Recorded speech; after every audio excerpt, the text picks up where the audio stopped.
तो hello everyone. आज मैं आप सबको दूंगी ट्रांसक्रिप्शन नंबर 10 की dictation at the speed of 80 words पर minute. So be ready for it.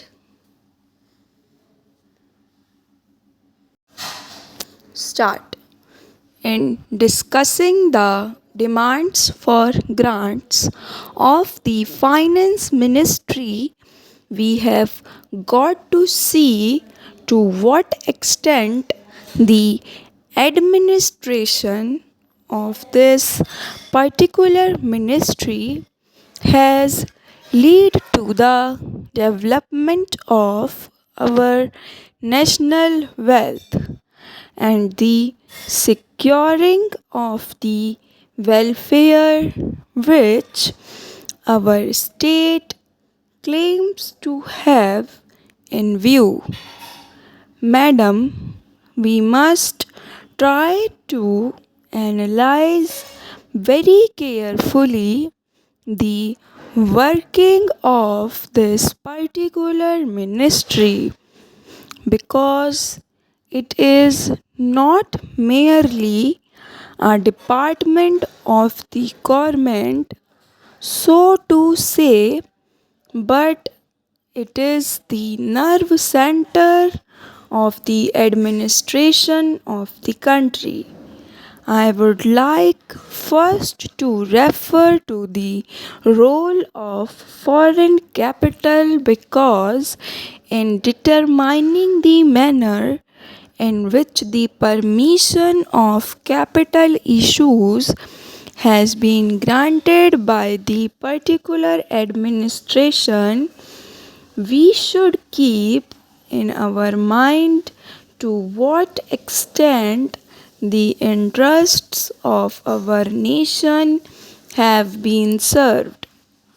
I fully endorse the statement which the previous speaker has made so far as repatriation of the investments made by foreigners and of profits are concerned.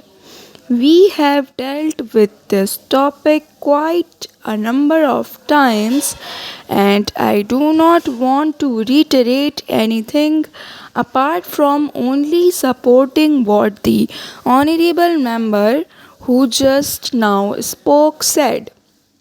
I would now like to deal with the investments of foreigners in India. Madam, the government of our country accepted the proposition that in allowing foreign investment, it should come in only in such industry and such form of production wherein our national investors will not come forward and in which technical skill is wanted. There is also one other factor which the industrial policy of our government of 1948 has adumbrated further in 1949 by the Prime Minister laid down.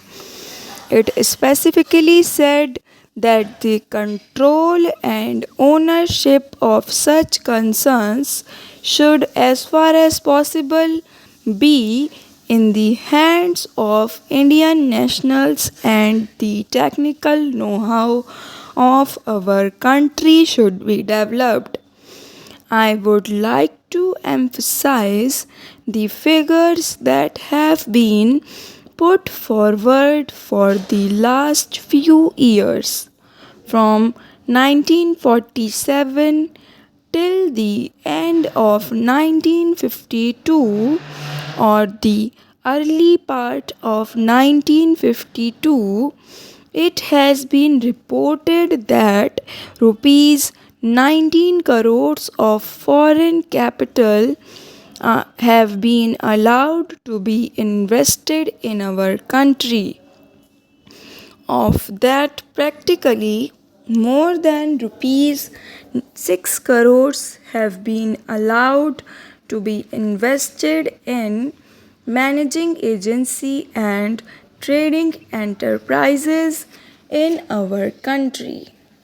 So far as the government policy is concerned, we find that a sum of rupees 4 crores has been allowed to be invested this year.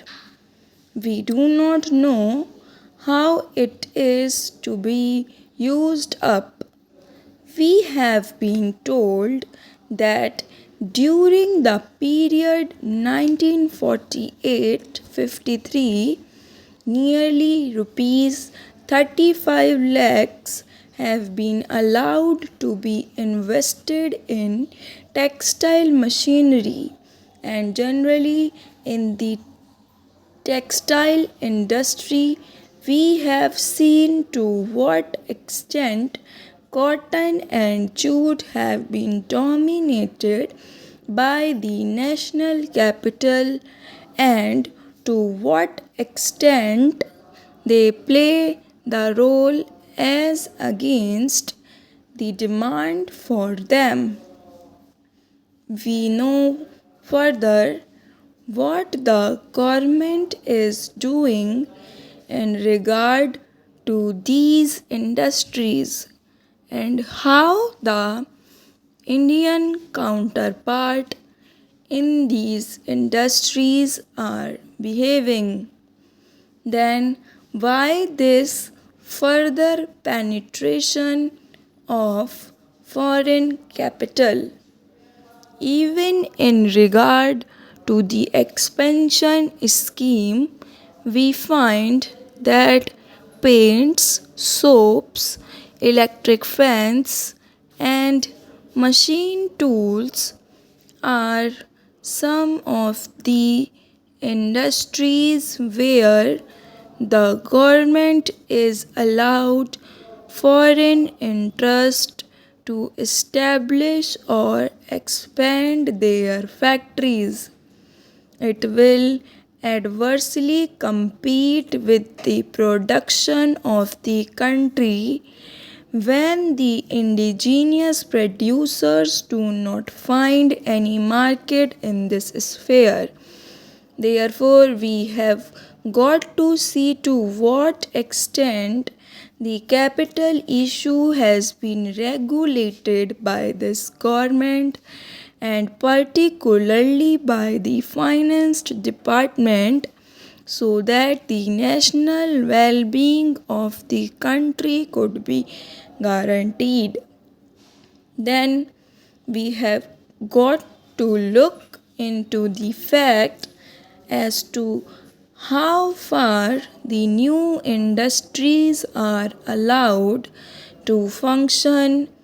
So far as the oil refineries are concerned, some of them have been established and some more are going to be established very soon. In the control of the administration, the Indians have no share. There are only preference shareholders and they have no voice in the management. So far as the administrative aspect in this country is concerned, the most important part of it is the technical know-how. They do not guarantee that they will train the Indians. That means they say even after 20 years we will have to face the problem of the know-how in respect of the oil refineries. I do not know why the government are showing softness to foreigners in this matter. Then we have another investment in collaboration with the Indian chemical industries for the manufacture of civil explosives. Here, as far as I have gathered, only 20% is going to be Indian capital. The majority of the shares will remain with the Indian chemical industries. Nobody else has been allowed to make any investment. It would have been better if other companies and private individuals had been given an opportunity to purchase the shares. Stop.